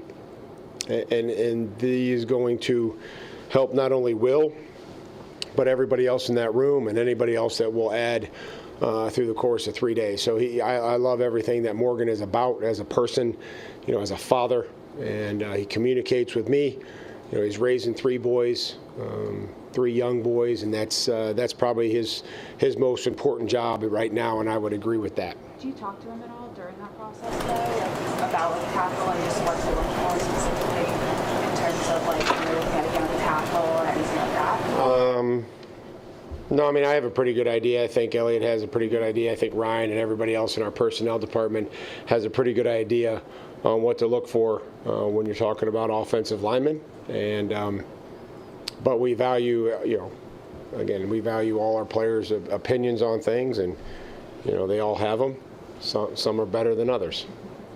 There's been a lot of discussion about movement in the first round. Obviously, the Browns were able to find a deal at 2. Did you guys receive any offers for the 4th and 5th? No. I think at this point in time it was pretty quiet. I think we would have entertained anything that anybody offered us, but it was pretty quiet. I mean, I think everybody was going up for 2 players, and one was already there, and they didn't have to move, and the other team that wanted to get to 2 got there. So, we would have been open, but excited to be able to get, stay there and pick and get Will. All right, there it is. Mike Vrabel, last seen. I saw him last night at Game 2, chilling with Robert Kraft, lounging, watching the Celtics. Owner's box, courtside. Just, I mean, what a life. Meet the basket. Oh, yeah? Oh, yeah. Man, what a life. On. That's something I think we should talk Yeah, about. what? The floods, like jeans halfway up the calf. I think we have to talk about his. For Vrabel? Yeah, we George is learning so much. Wait, what's the floods? I rock the floods. So, like, is a flood coming? Why are your jeans so Oh, yeah, high? that's how I always rock mine. I rock the floods. Huck Finn. I like Vrabel has steez. You and Vrabes. Yeah, you and Vrabes. Look, now, lots to unpack there. Two things that jumped Sorry out to to me. derail, my bad. No, it's good. Called him a leader. His football character. These are words he used to describe Will Campbell. And it's also like if you ask Mike Vrabel to talk about himself, I feel like he'd say the same thing. Right. And think about it where Will Campbell just turned 21 years old. I love that question about Morgan Moses. Cool. So your best leader in the O-line room is 34. Doug Marone's been coaching football since 1986. Jason Hoot-Tangley, I think he's been coaching high-level football since 2007. Right. And then Robert Kugler is around the same time, and I think he's been in the NFL since like 2021. I could be a little off. It's a lot of experience around a guy that's really good and only 21 years old. Like, again, man, this is like from the beginning. They hired Mike Vrabel. When they put this staff together, they got the best offensive coordinator out there on the market. They just got the best offensive lineman in the draft. They have a very good franchise quarterback. They've checked every box every step of the way. I'd agree with all of that. But the one thing that I think we're kind of overlooking here is at a certain point there are things you just can't teach and you can't overcome, and that they have to get a left tackle eventually. Right. 1,000%. He's a left guard. And I don't love the process of kicking the can down the road. And I think they've done it and they continue to do it. And here they can say, like, we got our left tackle. Did even they get though any calls? Did they get any calls for someone to move up to 4? He said they did not. Okay. So then they go Armand Membo at 4. What would you feel about that? Right. So I've been pretty adamant about the fact that Josh Simmons would have been my guy no matter what. But he has a torn patella. So with torn patellar. Yeah, Will Campbell has little itty bitty arms. I don't know what to tell you. Like I said earlier, you're betting on a guy to be one of one, where you could just bet on another guy to come over an injury, which happens every year. It happens all the time, right? Injuries, especially patellar, ACL, Achilles, they're not what they used to be. It's going to take him some time. He might not be ready for training camp. You might have to wait till halfway through his rookie season. But if you're looking for a ceiling, a guy who can be a 10, 12-year left tackle, that's Josh Simmons to me. Yes, and I just think for them to get this thing off the ground, they went floor. And I get that. They went safe. They just went with like the sure thing, and that's what he is. I think I would have understood it a little bit better if it wasn't another instance of kicking the can down the road. You know what would have been fantastic? Ronnie Stanley hits the open market. I'm mind-boggled he didn't do that. I can't believe his agent didn't let him get the highest money possible. Hits the open market. Patriots throw the bag. They overpay for him. He's the left tackle. And they still, I think, would have went Will Campbell at 4, actually. If they couldn't trade back. Right. I'm just like, but like, okay, that would have been good. Morgan Moses, Ronnie Stanley, Will Campbell, Garrett Bradbury, Mike Onwenu. Who knows what Caden Wallace becomes? Actually, he was just injured last year. Yeah, and the way I look at it you have 2 guys in Cole Strange and Layden Robinson who at the very least can be serviceable at left guard. And if one of them takes a step up, and you can kind of trust them to be a little bit more of an anchor on the inside, then you can trust that Will Campbell, it takes the pressure off him a little bit. So that's another aspect to this where if you had a stud left guard, it would make this pill a little bit easier to swallow. Now you've got 2 questions on the left side still. You didn't answer any questions. Eventually you will. Yeah. He might just slide in, and then that's your answer there, but you haven't answered it quite yet. I feel like it's Layden Robinson at left guard, really good run blocker, but his pass pro has a long way to go. But that's what he was. What was he, a 4th? 4th round pick, Yeah. and Cole Strange 1st round pick 3 years ago. He just can't stay on. Yeah, he's so unreliable. it doesn't matter. They don't depend on they feel like they cannot depend on him at one Patriot place, and it's only injuries. It's nothing else. He works hard, plays hard. He might even compete for that center spot. Like Bradbury or Strange, I think fit more at center because you want those 2 big old dudes at guard. Mike Onwenu, Layden Robinson. Add a little bit of size so you can make up for the fact that Will Campbell is on the smaller side. Yeah. Listen, guys, in the end, you can only take what college football is giving you. Right. I brought up Joe Alt to start the show. There's no Joe Alt in this draft. Will Campbell, and we keep going back to this word, George, was the safest pick here. Yeah. That's why they went that direction. We want to hear from you. Hashtag NESN Views. Get in here. Tell us what you think about the Will Campbell selection, number 4 for the Patriots. Let's go back to Casey Hudson here. Case, what are the players? What are the Pats players and players around this league saying about Will Campbell? Yeah, I was going to say, fans have a lot of reactions now flooding in, but so do the players. Let's start with Drake May. Love this guy already. Fire sign emoji. LFG. I mean, what else do you need? A bromance from an offensive lineman to your quarterback. That's all you can ask for. I'm excited for this for Drake. I mean, they're going to come out with the pass catcher. He's going to wrap his arm around that guy. They come out with Will Campbell.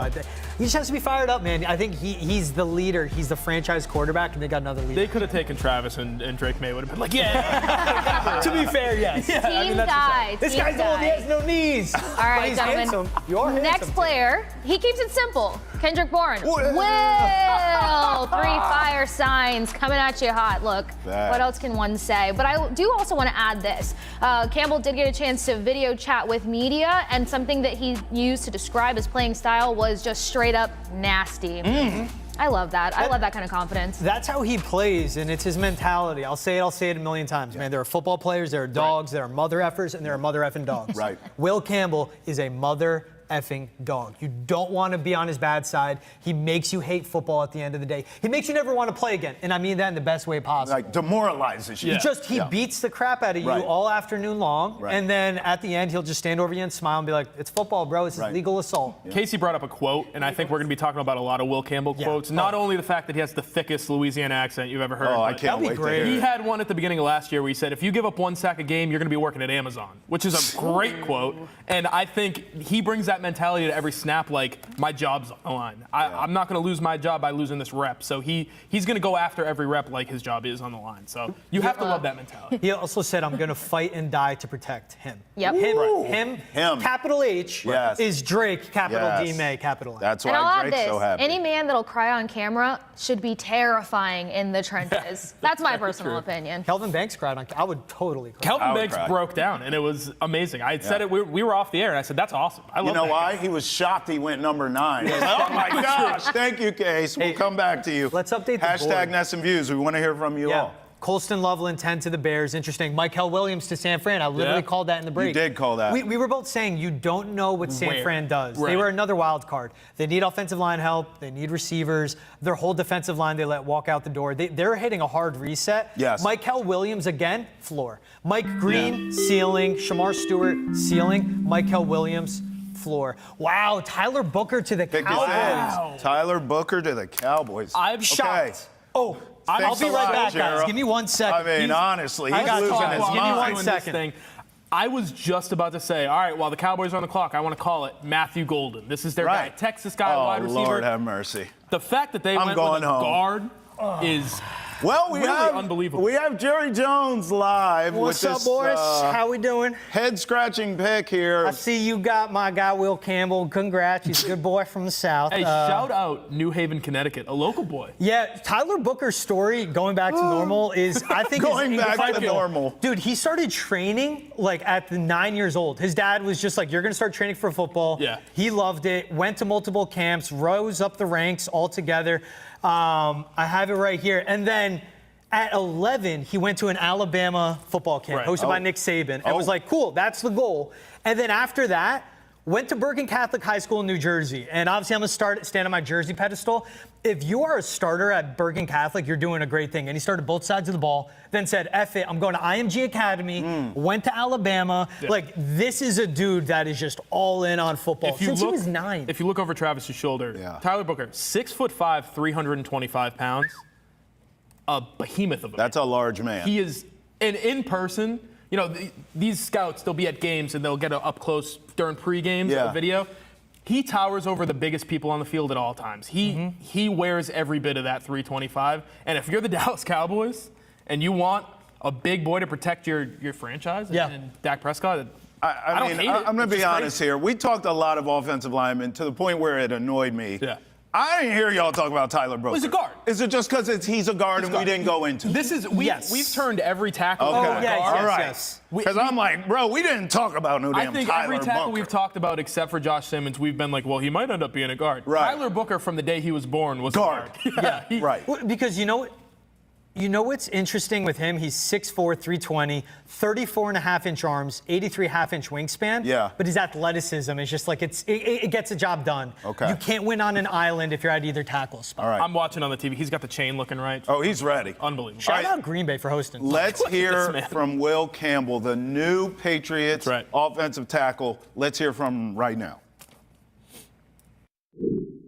Yeah, I mean, I told him and, our area scout, Alex Brooks, that I wanted to be a Patriot. And that happened in the middle of the season. I've had great interactions with, everybody throughout the process. A lot of them, private workouts, 30 visits, just being up there, getting to meet everybody. And, it's just where I wanted to be. And, I'm just super excited to get there. Hey, Will, Karen Gregan from Mass Live. If you were to describe your playing style to the New England fan base, how would you describe it? Nasty. I'm going to go out there and give everything I have every single play to, protect my teammates, protect my quarterback, and just put the Patriots in the best position possible to, help win games on Sundays. Hey, Will. Chris Mason with Mass Live. You said a few times that New England is where you wanted to be. Why is that? I just think that the culture and, the New England Patriot logo speaks for itself. I believe in the guys in that locker room. I believe in the quarterback. And Coach Vrabel is, my kind of guy. He's all ball, no BS. And that's what I want to play for. He's very hands-on. He loves the players that he coaches. And, I just want to be a part of that. Well, Greg Goddard from Boston Sports Journal. With all the discussion about your arm length, whether you can play left tackle in the league, are you entering this league with more of a chip on your shoulder than probably normal? I'm just excited to, get any opportunity that, presents itself to, help the team in any way that I can, wherever that might be. And I'm just excited to be a Patriot. Man, Will Campbell said all the right things, but that was a chilling video. And I don't mean chilling. I mean spooky. Like, what was going on there? First of all, he is so serious and so intense. And then what is going on with this background? Is this a hostage video? Like, Will, blink twice if you need help. What's going on here? You know what? If I ever got stuck in a hostage situation and I'm with Will Campbell, I'm like, I'm in a good spot, man. I mean, I think this guy would literally be like the Mountain, just crushing people's skulls to get out of there. But yeah, it's you know what happened if Will from Game of Thrones? Yeah, oh yeah. Will, if see how we run it at the Cowboys, we would have a good display. We'd set you up for success. This is what I don't get. The NFL, like, they're at Green Bay. It's awesome. He was there. Get a better look than this. Like, high quality camera, good backdrop. What is this? Yeah, I don't know. Oh, I know why. It's because he's wearing green. He probably screwed all the plans. Instead of a green screen. Louis Vuitton suit.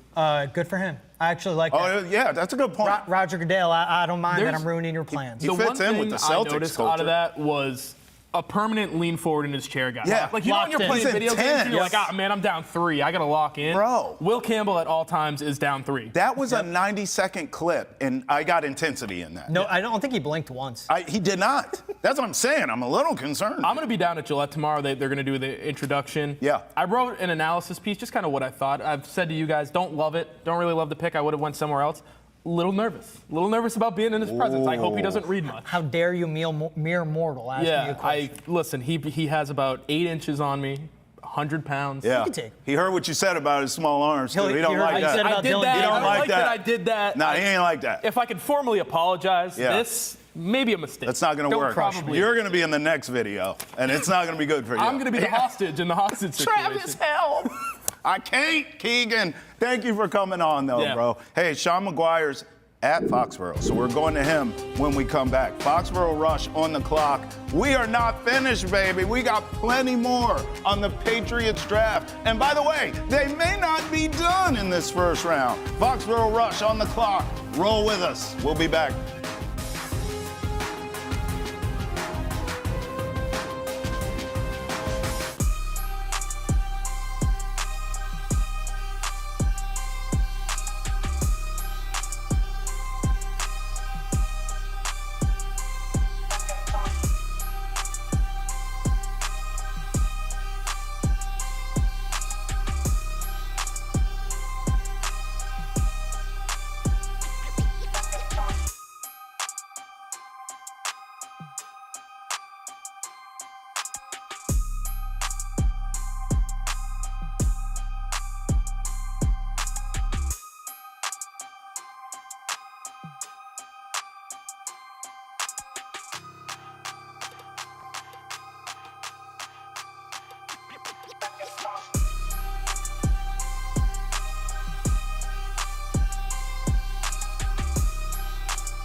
Welcome back to Foxboro Rush on the clock. The Patriots have selected Will Campbell, number 4 overall. Best thing about this show, we're interactive. Hashtag NESN Views. We've been hearing from the fans all night long, so keep those tweets coming in. Here's the other thing. We're everywhere, my friend. Sean McGuire in Foxboro at Gillette Stadium. Let's go to him now, get some reaction. Sean, I mean, listen, we talked about this draft over and over again till we're blue in the face. We're finally here, and it went exactly as we suspected. Will Campbell goes number 4 overall. What were your thoughts? Give us the pulse of the moment of the building there.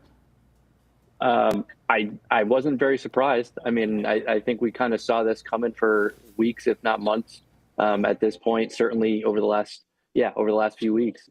So I wasn't totally surprised. I was, when the Jags trade up and they trade at 2, you're like, oh my God, could they do this for Ashton Genty? And, kind of coming from that perspective. But once that was Travis Hunter, it was, the news story was written and published on NESN.com right away, just because we didn't know it for a little while. So in terms of my thought, I think it's the right move. I think that they targeted the best player for their position. They need to improve the offensive line. They did that. They targeted the best offensive lineman, and we'll kind of see from there. Obviously, Roger Goodell says he's an offensive tackle, so that means that the Patriots turned the card in as an offensive tackle. Mike Vrabel confirms to us that, the plan is for Will Campbell to play offensive tackle. And we'll see how it goes in 3, 4, 5 years down the road. But I think at this point in time, they targeted their biggest need with their premier pick, and it made all the sense. Mike Vrabel spoke, Will Campbell spoke, Sean. What jumped out to you, especially what went into making this pick? Because we were having the discussion, okay, cool, they went with a guard, they went best offensive lineman, you still need a left tackle. Yeah. What jumped out to you about what Mike Vrabel shared about Will Campbell and why they made this selection? Yeah, I mean, and you guys are saying they still need a left tackle. I don't think Mike Vrabel and them feel that way at this point, at least at this point. And Vrabel was asked about that, about kind of if this turns into something different over the long term, does this evaluation look as good? And essentially Vrabel's response was that they're not worried about the long term. At this point, that would be unfair to the player. So right now they're worried about the player. They're worried about the here and now, and they view Will Campbell, today, tomorrow, as a left tackle. So I think that was one of the things that stood out. Vrabel also went into and said how it kind of the board. What was a quote? The board fell perfectly, essentially, and he called it a very easy pick, and just said how it was. The Patriots' biggest need was also the best player on their board, and that's how it aligned. So for Vrabel to call it an easy pick, I think that certainly stood out. They talked about, the process and getting to meet Will Campbell and just how he stood out among all the prospects that they met. So that was certainly something, just all of the above, kind of fell in love with him. Vrabel talked about his play style, his demeanor, his effort. He also was asked about, when he gets beat, and he said, he's like, all left tackles get beat. It's the NFL. They're going against the best edge rushers, and all of them are going to get beat. But he feels confident in how Will Campbell will kind of process that and, come back and respond to those situations. So those were certainly some things that stood out from Vrabel. Smeezy, we saw Membu go 7. We saw Banks go 9. I mean, these are all contemporaries here of Campbell. We had Keegan up here, and he's like, I would have taken Membu at 4. How did you sort of have this in terms of your ranking with these guys? Did you have Campbell ahead of Membu and Banks? Because George and I keep going back to the word safe. This felt like the safest pick out of the crop. Do you agree with that? Did you have them sort of rated in the same order? Yeah, I would say that's a perfect word to describe it. Is I think and I know that George has kind of said it before in the past too, the highest floor, right? So if everything goes wrong, he has the highest floor out of all these guys. You're talking about Membu, who, all the physical tools, all the traits, but how confident are you in him going from the right to the left? And, Kelvin Banks has some questions. They all have questions, right? I mean, that's the reality of the draft, and not just on the offensive line. I mean, pretty much every prospect after 2 and 3 have questions to him. So to answer your question, I think that this was the safest pick, and because of that, I think it was the right pick. And I keep going back to, you don't want to draft a guard at 4, but if he plays one season at left tackle and then all of a sudden you get a better left tackle in here, he's come out and said that he would be all right with moving to guard. And then if you have an all-pro guard or a Pro Bowl guard for 10 years after that, I can't view that as the absolute worst case scenario. And that is because of a lot of the prospects that are in the tier with him. I think, if me and George talked about it the other day, if they had a chance to go get Abdul Carter or something, that's a different story. But based on, where they're drafting, the prospects that are around their pick, the prospects that are available at their pick, for those reasons, I do think that Will Campbell was the best and the safest. Yeah, I think and you mentioned that he said it was an easy pick, is how the board fell. Their board was simple. Travis Hunter, Abdul Carter, Will Campbell. Right. Those two went off. They knew what they were doing at 4. And I think the context to add a little bit too, we don't love that he's going to be inside, but Will Campbell, 6th overall player in this draft. We just saw at picks 11, 12, and 13, the 21st, 24th and 25th overall players go. Right. So there is value in this. And again, this was a draft that is Travis Hunter, Abdul Carter, great. Everyone else good for the most part. Yes. They went good and they went with that pick. And I think that's the important part to add to it. Mike Vrabel, he did add, hey, we're thinking about trading back into the first. Sean, you hear that and talking to some of the people down in Foxboro, what's the thought there? Go back in for Josh Simmons, Arante Ursary, go back in for a pass catcher. What are you thinking there? I think if they were to go back, I would imagine it's for a pass catcher, whether that be, one of the tight ends that are still there, or I would assume more likely a receiver, Emeka Boka, Luther Burden. And you guys are watching the draft unfold in real time. I've been on press conferences and doing other stuff, so I haven't watched pick 1 through 15 at this point. But yeah, I would say, to answer your question, I would think that it is for a pass catcher. He was also, just to kind of touch on the trade note, Vrabel was asked if the Patriots received any calls, and he said no. He said they didn't receive any calls for number 4. They would have been open to it if they did receive calls, but ultimately they were happy to kind of stick and pick Campbell at that point. Yeah, and I think you haven't followed it, but Colston Loveland went to the Bears. Tyler Warren just went to the Colts. Yeah. Your Cowboys took Tyler Booker, which I love. I mean, they're revamping the offensive line. And let's talk about that. Like you said it, Sean, you don't love taking a guard at 4, but if over time and you get a left tackle in this draft, maybe they swing a trade midseason and then you have your left tackle. Who cares where you got who? Because you have your quarterback and you have a Pro Bowl offensive line. That's right. And that, George, to your point, that's kind of how I see it. I mean, hopefully they're not picking at 4 next year. But if they, maybe next year they have the opportunity, it's a deeper class at offensive tackle or whatever the case may be, or one follows to them, and they get a left tackle at that point. Then you're talking about 2 back-to-back first-round picks on your offensive line. Offensive line is solidified. I cannot see that as like a bad scenario or a bad, outcome for them over the 2 years. S-Mac Attack, I am just so happy that the past few years this team has stayed where they are and picked where they pick. And now we're talking about maybe they're trading back into the first round. Aggression. I mean, is it not refreshing to you, my friend, to not trade back all the time and take guards you never heard of? It's a new day around here, Esmeezy, isn't it?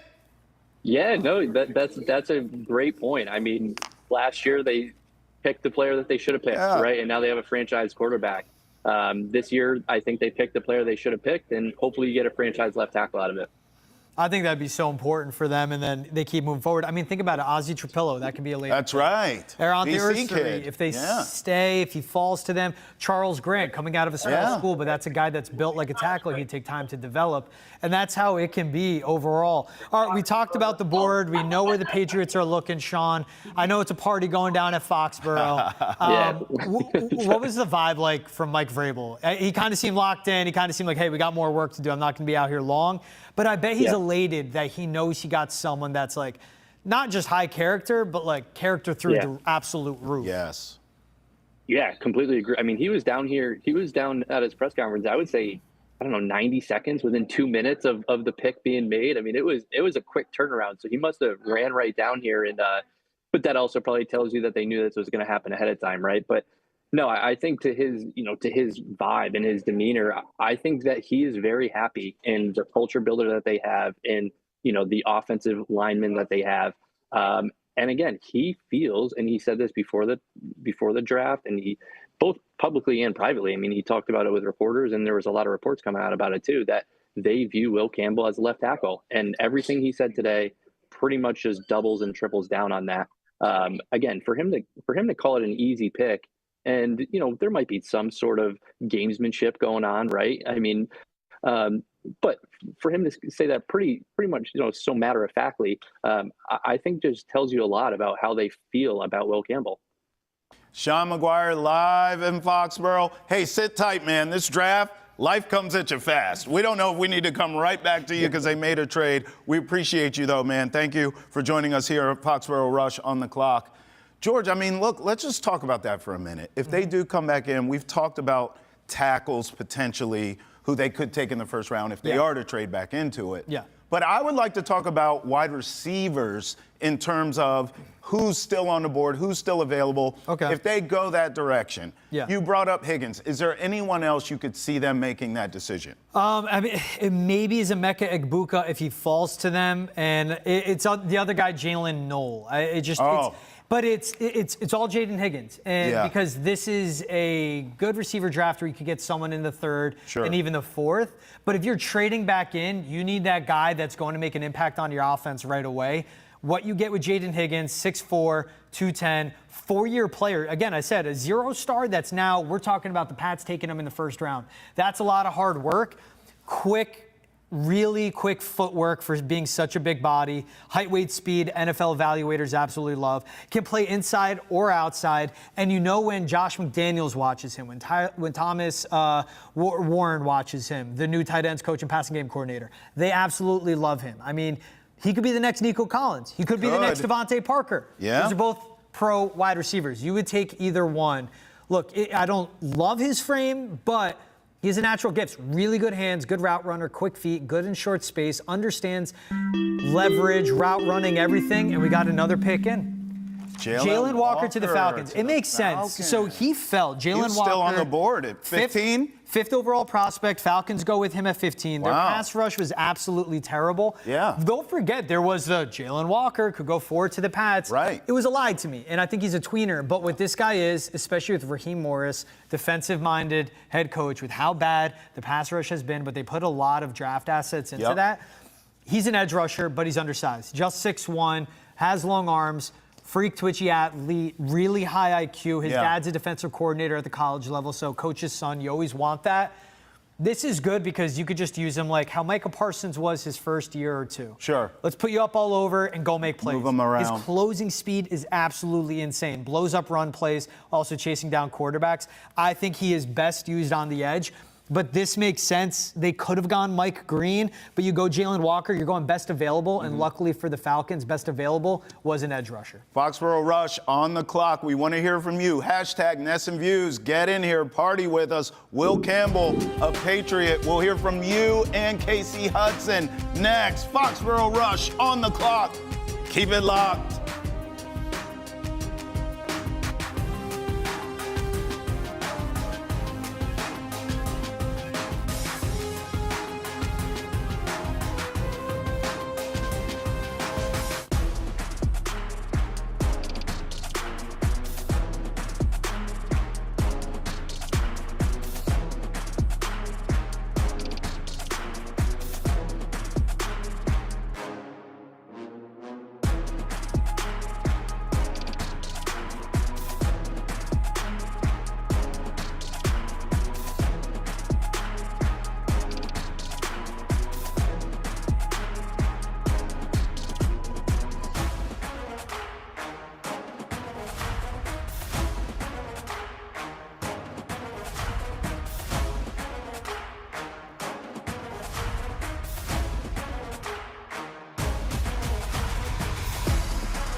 Welcome back. Foxboro Rush on the clock as we wrap up this fine draft program. George, you tell me that YouTube's going cray-cray. Yeah, one comment. I love hostage video laughing emoji. Shout out Houston Patriots. He also said Will is a bigger John Hanna, both drafted 4th overall, moving the guard. John Hanna, legendary offensive lineman for the Patriots in the 70s. Arguably greatest offensive lineman in franchise history. Then Marcus, love the LSU pick. We need one more receiver somehow. And we could be solid. I love that, Marcus. I agree. I think you need a receiver, and 2 more pass catchers. That's what I want out of this draft. Pass catchers. Yes, tight end. Okay. Good running back out of the Fannon's backfield. No, I don't like Harold Fannin. You don't? I'd rather take. I laid it out in my last 7-round mock, but you could get guys of value. I just don't love Fannon's floor nor ceiling. Maybe Elijah Arroyo, maybe a Mason Taylor. That's a guy that could trade back up for as well. So that's the routes I go on. All right. Hey, we want to hear from you. Hashtag NESN Views. Get in here. Casey Hudson, what's going on social? Talk to us. What are the people saying? Well, George kind of touched on it. We keep getting these references to John Hannah, so I'll tell you this. Will is a bigger John Hannah, both 4th overall pick, move him to guard, and love his emotion when being interviewed. Yes. Lunch pail road grinder. Facts. I like it. Hashtag NESN Views. What do we think about the lunch pail part? Yeah, wasn't it the lunch pail gang? That was like the Bruins guys in the 70s or 80s in that. That's the mindset he brings. He literally said he will fight and die for his quarterback. Yes. That's more than lunch pail. That is putting it all out there. Yes, that's psychopath. He doesn't care to eat. That's the definition of laying it all out there. That is psychopath. That's what it is. Keeping it New England brand, though, this one I thought was humorous. Will Campbell is from Monroe, Louisiana. Bill Russell is from Monroe, Louisiana. I am sold. Oh, it's up for some Patriots fans. What's in the water there? What is in the water? Bring it here and give it to me. I like it. I can't promise I'll drink Louisiana water, but I will. I would like to know Will Campbell's opinion first lobster roll he has. Oh. Jambalaya, gumbo. And then he goes out and has a lobster roll. He'd probably go butter. He wouldn't go. He'll go whatever. I mean, listen, there's the seafood people down there. I was going to say, that's like all day, everyday food. Yeah. So the standard is going to be, I mean, I get it. It's up here in New England as well. I think he has too. Oh, man. I'll take him to Warren Tavern, best chowder you could get. Oh, man. Case, I hear you have a mock draft. I thought the mock draft was over. We're still doing mocks here? Yes, What's going on? Well, we've got days of this, Travis. So, of course. So part of the mock draft is that say that we don't have an opportunity to grab an Egbuka, then who's the next wide receiver that would make sense? All right. Now, a name that has been dropped around in the mock draft that I have loaded up right here is Jalen Noel out of Iowa State. Let's put this out there also. 4.39 in the 40. Yeah. He's known to be quite athletic. I think his vertical was well over 41-ish and some change. He had the highest vertical from all wide receivers this past combine. I like his teammate better. 11-foot, 2-inch broad jump. He's small. He's 5'10". I love Jalen Noel. I absolutely love Jalen Noel. He wins on the inside. He's a mean blocker, 2-time captain at Iowa State. Was also known as the valedictorian training coming into the combine out at Exos in Arizona. How many slot receivers are you going to have, bro? They don't have any we need to right win. Let's be frank. Stephon Diggs, old, coming off a torn ACL. Jalen Polk, what do you get from him? Pop Douglas, undersized. But love Jalen Noel. If it's not Jalen Noel, I think if they don't trade in, I don't think Jaden Higgins makes him to them at 38. Yes. Jalen Noel makes a lot of sense. And then you let the board fall if you stick and pick. I like Jaden Higgins, his teammate. But listen, 6'4", 215, 4.47. Yeah. It's not the same speed, but you know what he has? Size. Jaden Higgins is who I want. I would say this. Noel can add impactfully to when it comes to special teams, so that's something else that can be attractive for some of those mile markers throughout games. So, you got to find the versatility in that rebuild. Something that leads into the 3rd round, we're looking at Shamar Turner, DT out of Texas A&M. No. No, hard no. He said he had red flags. Was it character? No, it's not that. I mean, okay, no, sorry. If he falls to the 3rd, holy cow, there might be a reason. That's Laramie Tunsil. That far? No, I don't think so. He's all traits. He's an absolute freak, sick athlete, one of the top recruits in his class in 2022. But he just doesn't finish, doesn't wrap up. Okay. 6'4", 270, long arms, long wingspan, rare type of athlete, rarely gets pushed off his spot. Watching LSU tape, watching Will Campbell, and watching him against Texas A&M, when they ran the ball, every offensive lineman moved forward, except Will Campbell, because Shamar Stewart would push him back and just absolutely own him. But he runs himself out of plays. He'd have to be coached. Okay, so I'm talking myself into it. If you get him in the 2nd or 3rd, I'd love it because you have Terrell Williams. Because he dropped there. It's just, there is a point, though, you can have all of this, but it doesn't make sense how he doesn't finish. I think it's more of I wouldn't trade in for him. I don't think he falls. He's going in the first. All right, if we're talking third round It's a good hypothetical, though. consistently. It is. Third round, no matter what. What if we look at Ozzie from Boston College? Ozzie Trapillo, our guy. Love him. I would. We interviewed him. He's played both sides at BC, was a left tackle his sophomore Yeah. year, then a right tackle his Dad senior played, season. remember? Yeah, 6'8", big Yep. frame, massive hands. I mean, high character again. Doug Marrone, very familiar with him. Yeah. And I went to the BC Pro Day. Patriots contingent was like 14 deep.